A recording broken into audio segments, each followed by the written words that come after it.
Halo anak-anak kelas 10, gimana kabar nih? Baik ya? Oke, sekarang kita akan belajar tentang, kita udah masuk materi nih ya.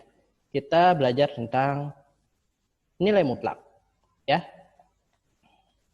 Nilai mutlak. Oke, nih ya, nilai mutlak. Masih ingat ya, nama Pak siapa ya? Oke, di sini untuk nilai mutlak kita akan belajar 3 jenis ya. Yang pertama ada konsep nilai mutlak, yang kedua sifat-sifatnya, yang ketiga ada dua fungsi nilai mutlak ini ya. Untuk yang pertama kita ke konsep nilai mutlak ya. Itu yang pertama, konsep nilai mutlak. Jadi konsep dasarnya, jadi di pengertiannya nilai mutlak bisa dikatakan sebagai jarak dari titik nol pada garis bilangan ya. Jadi seperti ini. Jadi nilai mutlak itu adalah contohnya kita punya garis bilangan ya. Garis bilangan titik tengahnya kan nol ya. Jadi umpamanya kalian punya kan, karena yang dikatakan di sini nilai mutlak itu adalah jarak dari titik nol pada garis bilangan. Jika anggaplah nilai mutlak dari 3, maka dari 0 ini 3 jarak ke kanan, 3 jarak ke kiri. Jadi seperti itu. Jadi ini ada yang positif otomatis ya, dan lagi satu ada yang negatif ya, ke arah negatif. Yang satu ke arah positif, yang satu ke arah negatif. Maka seperti itulah maksudnya nilai mutlak. Jadi kalau pengertiannya Bapak, ini kan pengertian dari gini ya. Jadi pengertiannya dari Bapak, nilai mutlak itu adalah mempositifkan diri contohnya. Jadi walaupun kita menerima rangsangan-rangsangan negatif dari luar, jadi kita harus berpikir positif, selalu berpikir positif. Itu maksud dari konsep nilai mutlak ya. Itu berdasarkan dari pengertiannya Bapak. Nah, nilai mutlak dari sebarang bilangan X, kita contohkan tadi, notasinya ada yang dinotasikan dengan X dipagarin ya, dikasih pagar ya. Jadi didefinisikan adalah nilai mutlak dari X. Jadi contohnya seperti tadi, nilai mutlak dari 3 itu adalah ada 2 ya.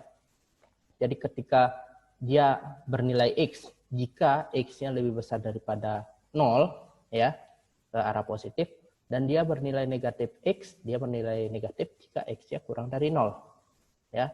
Begitu dia. Nah, yang kedua sifat-sifat nilai mutlak. Jadi sifat-sifat nilai mutlak di sini ada 4 yang berlaku. Dan yang pertama itu adalah nilai mutlak dari X itu akan sama dengan nilai mutlak dari negatif X. Contohnya, jadi contohnya adalah nilai mutlak dari 3, kita pakai 3 ya, itu akan sama dengan hasilnya nilai mutlak dari 3. Ya, berarti nilai mutlak dari 3 ya, 3 dipositifkan. Sekarang nilai mutlak dari negatif 3 apa? 3 juga kan, sama kan? Maka sifat ini benar. Untuk yang kedua adalah nilai mutlak dari X itu akan sama dengan akar dari X kuadrat. Nah, kita tetap pakai nilai mutlak dari 3 akan sama dengan akar dari 3 kuadrat. Nah, di sini nilai mutlak dari 3 berapa? 3 ya kan? Nah, akar dari 3 kuadrat berapa? Akar 3 kuadrat berapa? 9 ya kan? Maka akar 9 berapa? 3 ya kan? Benar kan? Maka dari itu ini benar. Nah, untuk yang ketiga sifatnya adalah nilai mutlak dari X dikuadratkan itu akan sama dengan nilai mutlak dari negatif X dikuadratkan ya. Berarti nilai mutlak dari 3 itu dikuadratkan itu akan sama dengan nilai mutlak dari negatif 3 dikuadratkan itu akan sama dengan 3 kuadrat. Saya contohkan ya, seperti ini. Nilai mutlak dari 3 berapa? 3. 3 dikuadratkan 9 ya kan? Terus itu akan sama dengan negatif 3 dikuadratkan berapa? 9 ya kan? 9 dimutlakkan ya 9.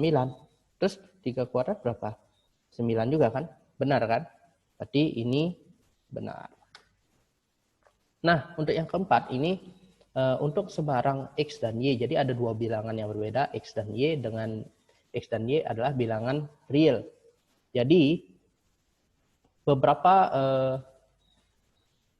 beberapa sifatnya ada. Yang pertama, ketika X dikurangi Y itu dimutlakkan, itu akan sama dengan Y dikurangi X. Ya.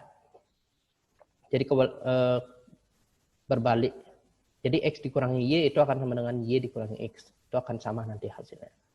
Dan yang kedua ini, apabila nilai mutlak dari X dikalikan dengan Y, itu bisa kalian ubah menjadi nilai mutlak dari X dikalikan dengan nilai mutlak dari Y.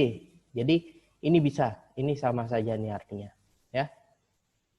Nah, untuk yang ketiga ini, nilai mutlak dari X dibagi dengan Y itu bisa kita jadikan nilai mutlak dari X dibagi dengan nilai mutlak dari Y. Di mana Y-nya ini tidak boleh sama dengan 0. Kenapa? Kalau dia sama dengan 0, maka dia tidak terdefinisi. Ya, dia tidak akan terdefinisi. Ya. Itu sifat-sifatnya. Untuk yang terakhir adalah fungsi nilai mutlak. Fungsi nilai mutlak di sini, ya. Fungsi nilai mutlak di sini ada dua yang Pak ambil. Di sini ada yang ketika nilai mutlak X dan nilai mutlak dari AX plus B, ya. Fungsi nilai mutlak adalah fungsi yang variabelnya ada di dalam tanda mutlak. Yang ini kan sudah kita tahu ya, yang sudah kita. Nah, untuk ini adalah contoh grafiknya. Jadi dia tidak pernah menyentuh negatif ya. Nah, berdasarkan definisi mutlak yang tadi sebelumnya yang kita bahas, jadi nilai mutlak dari X itu akan sama dengan X jika X-nya lebih besar daripada sama dengan 0 ya. Jadi ini ya. Yang ini dia akan bernilai X positif.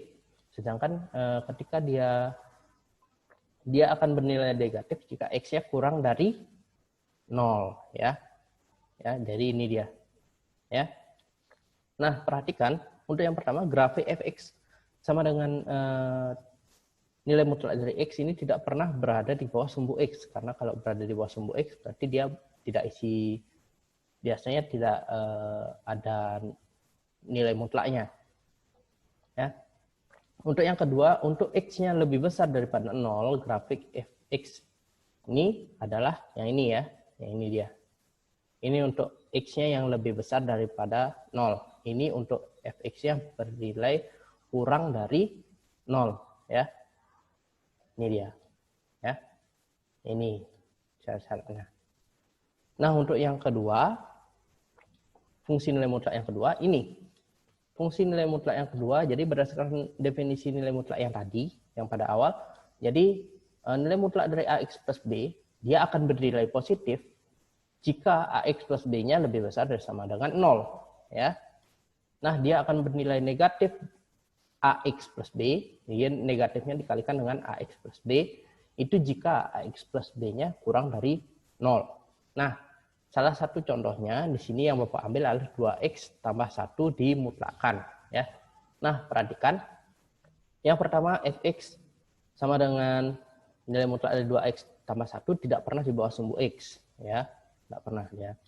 Nah, untuk X lebih besar sama dengan negatif setengah, ini di mana dapat? Yaitu dari sini ya.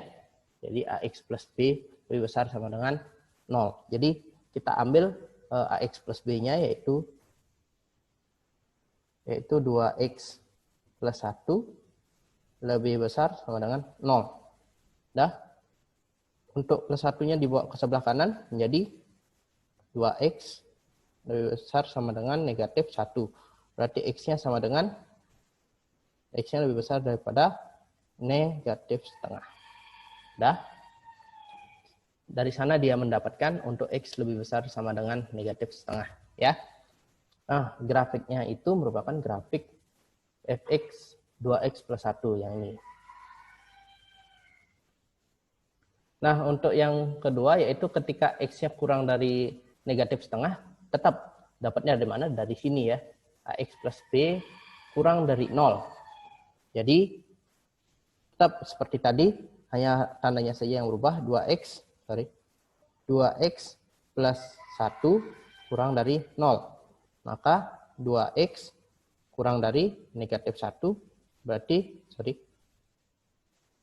x kurang dari negatif setengah. Berarti untuk x yang kurang dari negatif setengah, grafiknya adalah yang ini. Kurang dari ya, yang x yang kurang dari. Jadi itu dia. Jadi untuk yang fx-nya 2x plus 1 dari sini, dari negatif min setengah ke atas, ini. Nah, untuk yang x-nya kurang dari negatif min setengah, ini dia grafiknya. Ya, jadi seperti itu. Oke. Jadi untuk sekarang, untuk yang nilai mutlak untuk hari ini hanya sekian saja. Nah, ini ada tugas dan latihan soal. Ya. Jadi ini ada beberapa latihan soal. Yang pertama ini ada 2 soal. Yang 1A yaitu tentukan hasil dari, ini untuk dasar ya. Nilai mutlak dari 12 dikurangi dengan nilai mutlak dari min 3. Masih gampang ya. Juga sama. Beberapa hasil ini, berapakah hasilnya? Yang ketiga, grafik fungsi mutlak. Gambarlah grafik fungsi mutlak. Ya. Nah, di sini tetap perhatikan ada PEMDAS namanya ya, yang kemarin kita pelajari pada awal pertemuan. Jadi tetap ikuti PEMDAS. Jadi parentesis, eksponen, multiplication, division, addition, dan subtraction. Jadi ingat itu selalu dalam matematika selalu dipakai ya. Lalu untuk selanjutnya penutup ini ada tugas, ada kesimpulan. Jadi kesimpulannya nilai mutlak adalah nilai yang selalu positif yang dinotasikan dengan fx sama dengan nilai mutlak dari x ya, x yang dikasih pagar ya. Lalu untuk tugas latihan, untuk tugas utama kalian selama saya mengajar adalah membuat catatan dari apa saja yang telah kita pelajari selama daring ya. Jadi kalian buat catatannya dan juga akan ada latihan yang akan dijadikan satu dalam buku catatan. Jadi dalam buku catatan kalian kalian mencatat pelajaran yang sudah kalian dapatkan selama daring. Setelah itu kalian membuat latihan-latihan dan juga latihan-latihan yang Bapak berikan di buku catatan tersebut juga. Jadi setelah kalian mencatat baru kalian buat latihannya ya. Dan catatan ini akan dinilai di kelengkapan materinya dan kreativitas dan juga sebagai proyek untuk pertimbangan nilai nanti ya. Jadi kalian akan selain latihan, selain catatan itu sebagai nilai istilahnya pertimbangan nilai kalian nanti terakhir ya. Jadi silakan dibuat semenarik mungkin ya. Dan juga nanti ketika jika ada latihan-latihan soal silakan dikumpulkan di GCR dalam bentuk PDF ya, dalam bentuk PDF. Jadi kalian foto terlebih dahulu, kalian buat di PDF. Silakan boleh dipakai aplikasi untuk pembuat PDF-nya atau lewat online juga bisa. Bapak juga sudah pernah membuat dari foto dijadikan PDF di online, sudah pernah. Jadi silakan dibuat ya. Silakan dikumpul nanti di GCR-nya langsung ya.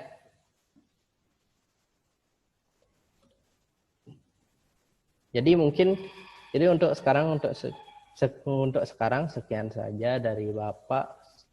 Ketemu lagi di video selanjutnya. Bye-bye.